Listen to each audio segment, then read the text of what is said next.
करता है। मैडम, मैं आपको एक बात बता रहा हूं, बीजेपी का दोगलापन देखिए। भारत के प्रधानमंत्री ने अगस्त 2020 को कहा था कि नेशनल साइबर सिक्योरिटी स्ट्रेटेजी आएंगे।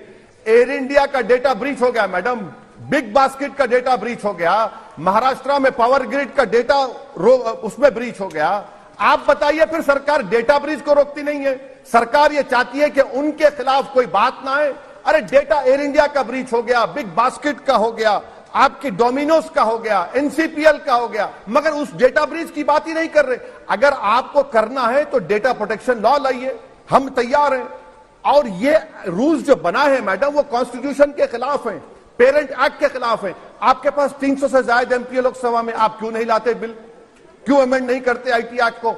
आप सिर्फ कंट्रोल करना चाहते हैं। कंट्रोल फोबिक हो चुकी है बीजेपी गवर्नमेंट कि कोई उनके खिलाफ बात ना करे, कोई उनके खिलाफ आवाज ना उठाए, और अगर उठाएंगे तो एफआईआर डालेंगे, सेडेशन डालेंगे, सब कर देंगे। अरे भाई, ट्विटर है, फेसबुक है, इंस्टाग्राम है, आप क्या कर रहे हैं? क्यों रोकना चाहते हैं इसको? अगर आप क्रिटिसाइज कर रहे हैं तो कबूल करिए ना उसको। आप कह रहे हैं कि ट्विटर अगर ग्रीवेंस रिड्रेसल ऑफिसर अपॉइंट करेगा तो वो सरकार की जेब में होगा, क्या वो आपकी शिकायत नहीं सुनेगा? अरे आपको कौन रोक रहा है? आप ट्विटर को लिख के भिजाइए ना। कई लोग तो लिखते हैं ब्लू टिक कर दो, कई लोग देते हैं। अरे ग्रीवियंस का रिड्रेसल अगर करना है, आईटी एक्ट में नहीं है आपको प्रोविजन?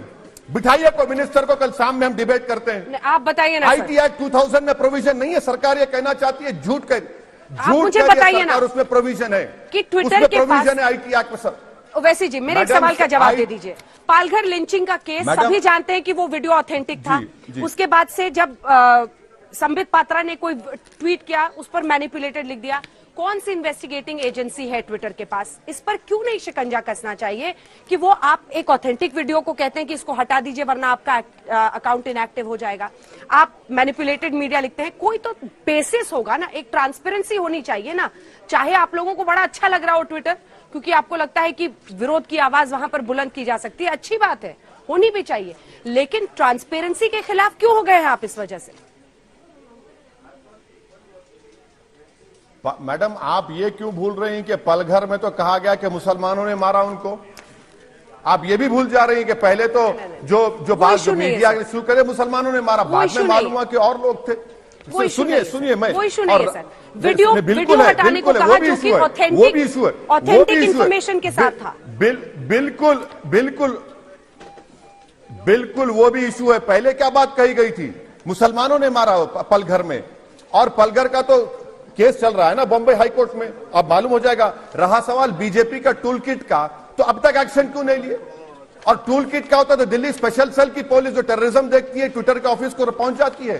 क्यों? टेररिज्म को देखने के लिए। टेररिज्म अब दिल्ली का स्पेशल सेल देखेगा। अरे दिल्ली का स्पेशल सेल को अगर देखना है तो पावर ग्रिड का कैसा डेटा ब्रीच हुआ, एनसीपीएल का कैसा हुआ, एयर इंडिया का कैसा हुआ, बिग बास्केट का कैसा हुआ, करोड़ों आपका हमारा डेटा जा चुका है। चीन पावर ग्रिड में घुस गया, उसके पास आपका स्ट्रेटेजी नहीं है। क्यों आप ट्विटर को कंट्रोल करना चाहते हैं? अगर आपको कंट्रोल करना है, आपको रोकना है फेक न्यूज, तो डेटा प्रोटेक्शन लॉ लाइए ना। क्यों नहीं लाते डेटा प्रोटेक्शन लॉ? आप क्यों रोकना चाहते हैं डेटा प्रोटेक्शन लॉ को?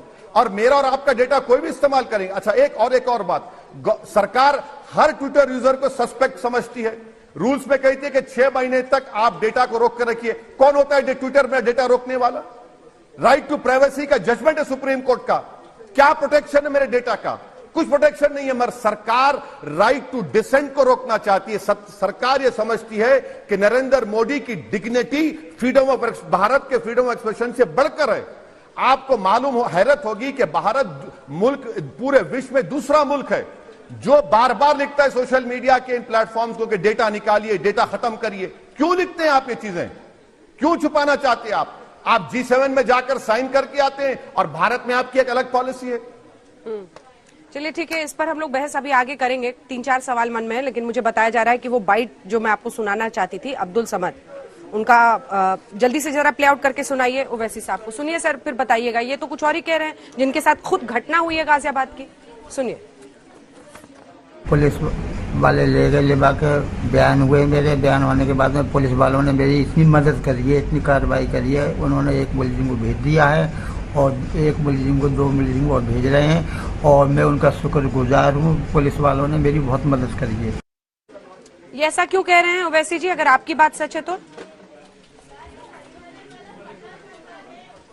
नहीं, मेरी बात सच इसलिए है और हो जाएगी कि कल आज तक के हल्ला बोल प्रोग्राम में अब्दुल समद के बेटे को अंजना ओम कश्यप बुलाएंगी और पूछेंगी कि बताइए क्या आपने लिख कर नहीं दिया था कि जेएसआर का नारा लगाओ, अगर पानी पीना है तो फुला पी लो।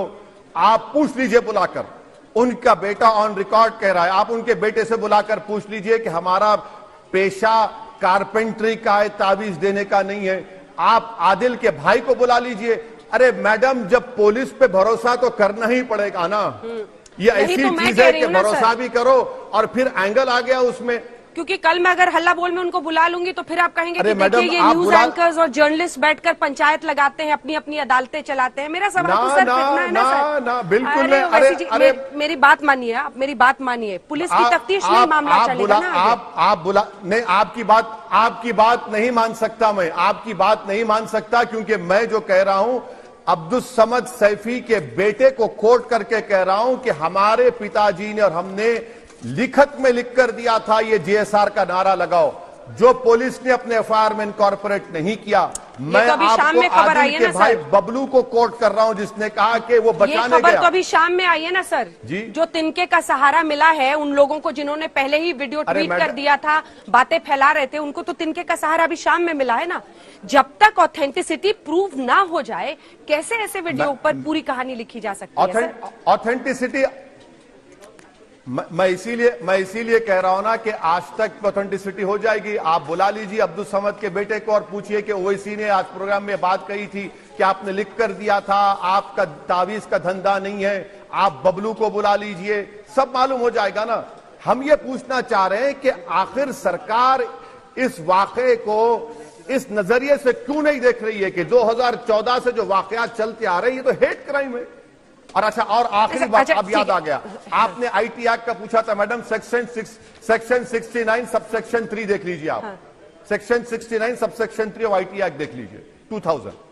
ठीक है, एक आखिरी सवाल क्योंकि वक्त अब का अंत आ रहा है, जल्दी से आप मुझे बताइए कि क्या आरिफ, आदिल, मुशाहिद आदि जिन लोगों को पकड़ा है पुलिस ने, ये भी जबरदस्ती कह रहे थे अब्दुल समद से कि आप जय श्री राम के नारे लगाइए?